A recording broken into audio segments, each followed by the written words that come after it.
Hello guys, once again welcome back to our spoken English learner channel. आज हम कुछ idioms and phrases के बारे में पढ़ेंगे जिसको हम अपने स्पोकन में कैसे यूज़ करेंगे, इसको हम जानेंगे। जनरली इसका यूज़ हम सैड, हैप्पी ऐसे कुछ सिंपल वर्ड से भी कर सकते हैं, बट ऐसे idioms and phrases means new words का यूज़ करेंगे तो वो इफ़ेक्टिव बनता है और कुछ नहीं। And nothing more else. 2 या 3 फ्रेजेस ही देखेंगे।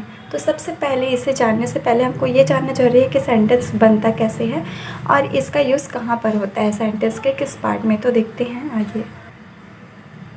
तो जब भी हम सेंटेंस का यूज़ करते हैं तो सेंटेंस के क्या होता है, फर्स्ट पार्ट में रहता है सब्जेक्ट, ठीक है। उसके बाद रहता है हेल्पिंग वर्ब किसी भी सेंटेंस में, उसके बाद मेन वर्ब या फिर ऑब्जेक्ट, ठीक, लास्ट में ऐसे होता है। ये फर्स्ट है। सेकंड सब्जेक्ट, सेकंड सेंटेंस कैसे हो सकता है, सब्जेक्ट प्लस हेल्पिंग वर्ब, उसके बाद होता है हमेशा प्रीपोजिशन या फिर आर्टिकल। इसको क्या बोल सकते हैं हम लोग, प्रीपोजिशन या फिर article. Preposition means A and the का यूज़ करते हैं। उसके बाद क्या होता है, एडजेक्टिव लिखते हैं, एडजेक्टिव होता है। उसके बाद हमारा नाउन होता है या फिर प्रोनाउन, प्रोनाउन होता है या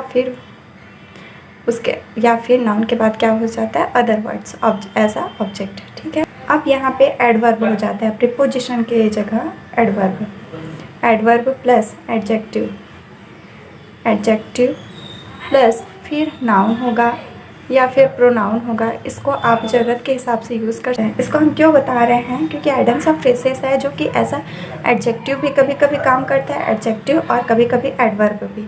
तो वो हमेशा हेल्पिंग वर्ब के बाद या फिर सेंटेंस के लास्ट में यूज़ होगा। ये आप जान लीजिए, तभी हमने आपको ये बताया है, ठीक है। तो देखते हैं फर्स्ट आइडियम्स क्या है हमारा। फर्स्ट है, यहाँ पे देखिए, फर्स्ट है down in the dumps. It means sad या फिर डिप्रेस्ड, जिसको हिंदी में क्या बोलते हैं, उदास, ठीक है। उदास उदास होना नहीं बोल रही हूँ, ओनली उदास, जो कि ऐसा एडजेक्टिव काम करता है, ठीक है। इसको सेंटेंस के थ्रू देखते हैं। तुम उदास क्यों हो, आर यू सैड। यहाँ पे हम सैड भी यूज़ कर सकते हैं, लेकिन हम इस वर्ड का यूज़ करेंगे जिससे सेंटेंस क्या बनेगा, इफेक्टिव बनेगा।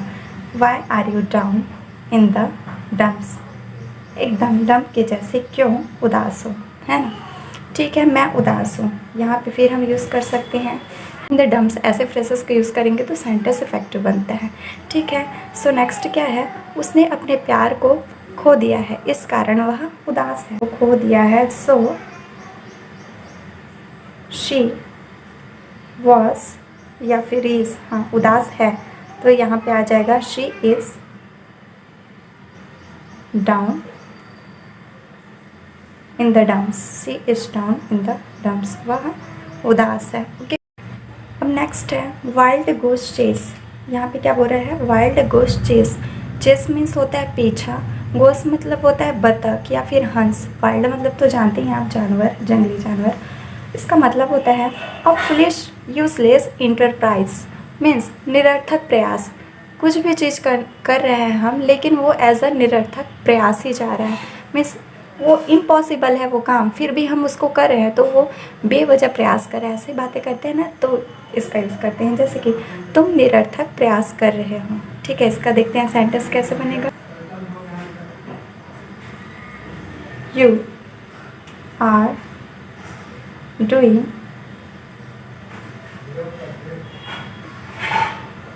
वाइल्ड गोस चेस, आप निरर्थक प्रयास कर रहे हो। अब यहाँ पे ये एडजेक्टिव है तो इसके सामने ऑन मीन्स यहाँ पे प्रीपोजिशन हम लगा सकते हैं, ठीक है। नहीं लगाएंगे तो भी। उसके साथ वक्त बिताने के बाद रीना ने महसूस किया कि वह निरर्थक प्रयास कर रही थी, ठीक है। अब उसको लगा कि वह बेवजह उस पर भरोसा कर रही थी। सो आफ्टर इस, उसके साथ बहुत समय बिताने के बाद रीना ने महसूस किया, रियलाइज्ड कर लिया दैट वह निरर्थक प्रयास कर रही थी। She was on a wild गुस चेस। जैसे कि हम लोग स्टार्टिंग में आपको बता दिए कि सेंटेंस कैसे बनता है, कैसे बनाया जाता है, ठीक है। बट ये ज़रूरी नहीं है कि हमेशा प्रीपोजिशन लगे एडजेक्टिव के साथ ही, किसी किसी पर ही निर्भर करता है ये, ठीक है। सो देखते हैं नेक्स्ट इसका क्या हो सकता है। उस इंसान को अच्छे से जानने के बावजूद उस पर विश्वास करना सिर्फ एक निरर्थक प्रयास है, ठीक है। आफ्टर नोइंग, अच्छा बावजूद बोला है ना, तो डिस्पाइट यूज़ करेंगे। Despite knowing that person, despite knowing that person, trusting, फिर से उस पर विश्वास करना, ट्रस्टिंग हिम इज जस्ट, निरर्थक प्रयास is just on a wild गुस चेस, ठीक है। बाय द, थर्ड क्या है, bye the skin of teeth, लेकिन इसका रियल मीनिंग क्या होता है, by the narrowest margin, it means बहुत कम अंतर से। जैसे कि ऐसी बात करते हैं हम, उसने मुश्किल से ही, मीन्स एक पीक लेवल होता है किसी भी एग्ज़ाम को पास करने का, मान लो 33 है पासिंग मार्क्स, तो उसने एग्ज़ाम को पास किया लेकिन जस्ट 33 पाया या फिर 34 to 35 इतना नंबर पाया है उसने, ठीक है। मीन्स बहुत ही कम अंतर से उस मार्जिन को क्रॉस किया, उसने मुश्किल से परीक्षा को पास किया।